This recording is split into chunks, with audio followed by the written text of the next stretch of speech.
যে হৃদয় বিদারক দৃশ্যের অবতারণা হয়েছে 100, 150, 200 বছরে আমরা এগুলা শুনি নাই আমার গ্রামের।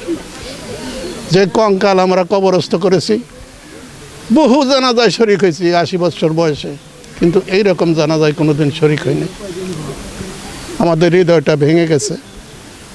একটা মাত্র সন্তান একদিন খেতে পায়, একদিন খেতে পায় না, লেখাপড়া করতো।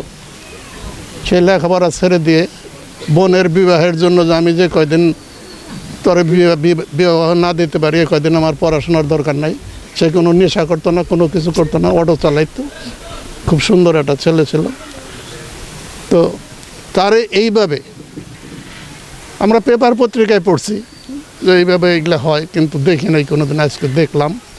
এবং আরও দেখলাম আপনার মতো একজন বিজ্ঞ নেতা, আপনার মতো একজন বিজ্ঞ অ্যাডভোকেট, আমি পরিচয় দিই না, আপনার বাবা আমার বন্ধু ছিল, আপনার বাবার সাথে আমার ভালো সম্পর্ক ছিল।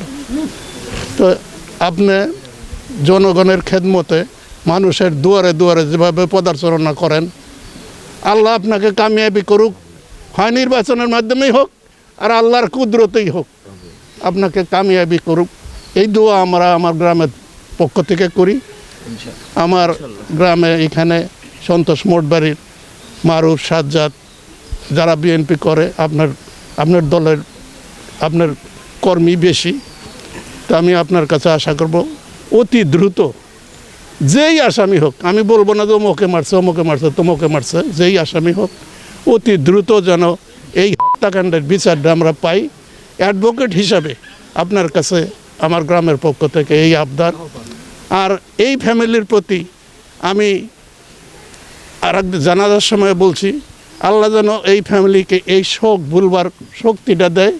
আর এই ফ্যামিলির প্রতি আমার অনুরোধ এবং এই গ্রামবাসীর প্রতি আমার অনুরোধ, আপনারা কেউ আইন নিজের হাতে তুলে নেবেন না। আইন তার নিজস্ব গতিতে চলবে, আইনটা আপনারা নিজের হাতে তুলে দেবেন না।